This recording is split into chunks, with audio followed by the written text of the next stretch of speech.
हरे कृष्णा। आप सभी का स्वागत है मेरे अकेडमी में। मैं दृष्टि यादव और हम पढ़ने जा रहे हैं श्रीमद् भगवद गीता कृष्ण कृपामूर्ति श्री श्रीमद ऐसी भक्तिवेदांत स्वामी प्रभुपाद द्वारा रचित, जो कि संस्थापक हैं अंतर्राष्ट्रीय कृष्ण भावनामृत संघ के। ठीक है, तो हम आज इसमें श्लोक संख्या पढ़ेंगे 9.29। तो सबसे पहले हम पढ़ लेते हैं मंगलाचरण, जो कि जिसके बाद हमें गुरु की कृपा मिलती है। ओम अज्ञानतिमिरान्धस्य ज्ञानाञ्जनशलाकया चक्षुरुन्मिलितं येन तस्मै श्रीगुरुवे नमः। श्रीचैतन्यमनोभीष्टं स्थापितं येन भूतले स्वयं रूपं कदा मह्यं ददाति स्वपदान्तिकं। वन्देऽहं श्रीगुरो श्रीयुत्पदकमलं श्रीगुरून् वैष्णवांश्च श्रीरूपं साग्रजातं सहगणरघुनाथान्वितं तं सजीवं सादयतं सावधूतं परिजनसहितं श्रीकृष्णचैतन्यदेवं श्री राधा कृष्ण पादान सहगण ललिता शिव शाखान्वितांशु। हे कृष्ण करुणा सिंधो दीनबंधो जगतपते गोपेश गोपिका कांतो श्री राधा कांत नमस्तुते। तप्त कांचन गौरांगी श्री राधे वृंदावनेश्वरी वृषभानुसुते देवी प्रणमामि हरि प्रिये। वांशाकल्पतरुभ्यश्च कृपा सिंधु भयेव च पतितानां पावनेभ्यो वैष्णवेभ्यो नमो नमः। जय श्री कृष्ण चैतन्य प्रभु नित्यानंद श्री अद्वैत गदाधर श्रीवासादि गौर भक्तवृंद। हरे कृष्ण कृष्ण कृष्ण हरे हरे, हरे राम राम राम हरे हरे। हाथ उठा करके करना है ये महामंत्र हमेशा। और अब हम पढ़ेंगे प्रभुपाद मंत्र। नमो विष्णुपादाय कृष्णप्रेष्ठाय भूतले श्रीमते भक्तिवेदांत स्वामिनिति नामिने। नमस्ते सरस्वती देवी गौरवाणी प्रचारिणे निर्विशेष शून्यवादी पाश्चात्यदेशतारिणे। मूकं करोति वाचालं पंगुं गलयते गिरं यत्र पातं हम वन्दे श्रीगुरुदीनतारणं। श्रीचैतन्येश्वरं श्री परमानंद माधवम। श्लोक पर्सन पे पढ़ने जा रहा है 9.29।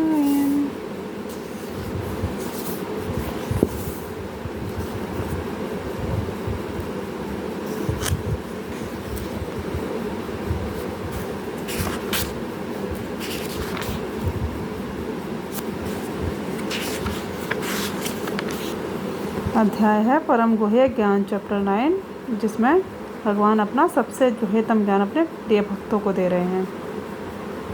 9.29। सम्मोहं सर्वभूतेषु न मे देशो अस्ति न प्रिय ये भजन्ति तु मां भक्त्या मयि तेषु चाप्यहम्। जो भगवान कह रहे हैं, चलो शब्दार्थ पढ़ लेते हैं।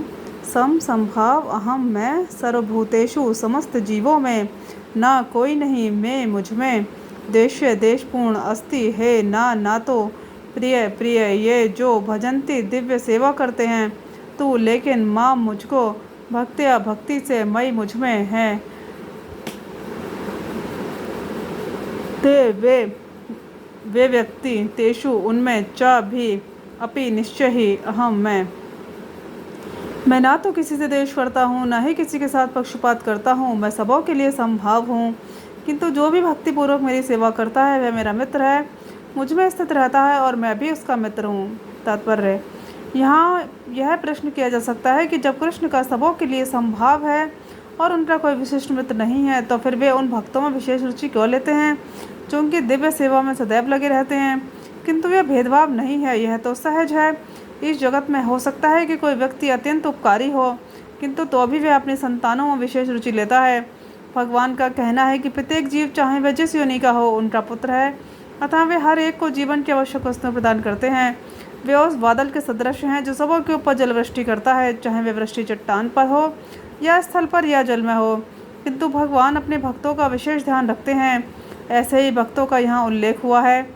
वे सदैव कृष्ण भावनामृत में रहते हैं, फलतः वे निरंतर कृष्ण में लीन रहते हैं। कृष्ण भावनामृत शब्द ही बताता है कि जो लोग ऐसे भावनामृत में रहते हैं वे सजीव आध्यात्मवादी हैं।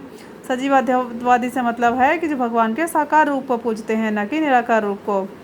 भगवान यहाँ स्पष्ट रूप में कहते हैं कि मयि ते, अर्थात वे मुझ में हैं, फलतः भगवान भी उनमें हैं। इससे ये यथा मां प्रपदन्ते तां तथैव भजाम्यहम् की भी व्याख्या हो जाती है। जो भी मेरी शरण में आ जाता है उसकी मैं उसी रूप में रखवाली करता हूँ। यह दिव्य आदान प्रदान भाव विद्यमान रहता है। क्योंकि भक्त तथा भगवान दोनों सचेतन हैं। जब हीरे को सोने की अंगूठी में जड़ दिया जाता है तो वह अत्यंत सुंदर लगता है। इससे सोने की महिमा बढ़ती है, किंतु साथ ही हीरे की भी महिमा बढ़ती है। भगवान तथा जीव निरंतर चमकते रहते हैं, और जब कोई जीव भगवान की सेवा में प्रवृत्त होता है तो वह सोने की भांति दिखता है। भगवान हीरे के समान है, अतः यह संयोग अति उत्तम होता है। शुद्ध अवस्था में जीव भक्त कहलाते हैं। परमेश्वर अपने भक्तों के भी भक्त बन जाते हैं। यदि भगवान तथा भक्त में आदान प्रदान का भाव न रहे तो सगुणवादी दर्शन ही न रहे। मायावादी दर्शन में परमेश्वर तथा जीव के मध्य ऐसा आदान प्रदान का भाव नहीं मिलता, किंतु सगुणवादी दर्शन में ऐसा होता है। प्रायः यह दृष्टांत दिया जाता है कि भगवान कल्प वृक्ष के समान है, और मनुष्य इस वृक्ष से जो भी मांगता है भगवान उसकी पूर्ति करते हैं। किंतु यहाँ पर जो व्याख्या दी गई है वह अधिक पूर्ण है। यहाँ पर भगवान को भक्त का पक्ष लेने वाला बताया गया है। कहा गया है, यह भक्त के प्रति भगवान की विशेष कृपा की अभिव्यक्ति है। भगवान के आदान प्रदान भाव को किसी कर्म के नियम के अंतर्गत नहीं मानना चाहिए। यह तो उस दिव्य अवस्था से संबंधित रहता है जिसमें भगवान तथा उनके भक्त कर्म करते हैं। भगवत भक्ति इस जगत का कार्य नहीं है। यह तो उस अध्यात्म जगत का अंश है जहाँ शाश्वत आनंद तथा ज्ञान का प्राधान्य रहता है। तो इस श्लोका में हमने क्या क्या सीखा, इसमें 2-3 चीज़ें बताई गई हैं। एक तो सबसे इम्पोर्टेंट बात सबसे पहले बताई गई है कि भगवान जो कह रहे हैं ना कि मैं ना तो किसी से द्वेष करता हूँ, ना ही किसी के साथ पक्षपात करता हूँ, मैं सबों के लिए संभाव हूँ, किंतु जो भी भक्तिपूर्वक मेरी सेवा करते हैं वह मेरे मित्र है और मुझ में स्थित रहता है और मैं उसका मित्र हूँ। तो यहाँ पर आगे क्या लिखा है कि इस जगत में हो सकता है कि कोई व्यक्ति अत्यंत उपकारी हो, किंतु तो भी अपनी संतानों विशेष रुचि लेता है। जो व्यक्ति परोपकार कर रहा है वो सबके लिए समान रूप से करेगा, फिर भी अपने बच्चे के लिए थोड़ा सा विशेष प्रेम तो आ ही जाता है हमारे अंदर, सबके अंदर, है ना। एक तो ये चीज़ बताई गई है। हर एक महत्वपूर्ण बात ये बताई गई है कि जब व्यक्ति भगवान से जुड़ जाता है तो जैसे सोने और हीरे का संबंध बताया गया है कि हीरे को सोने की अंगूठी में जड़ दिया जाता है।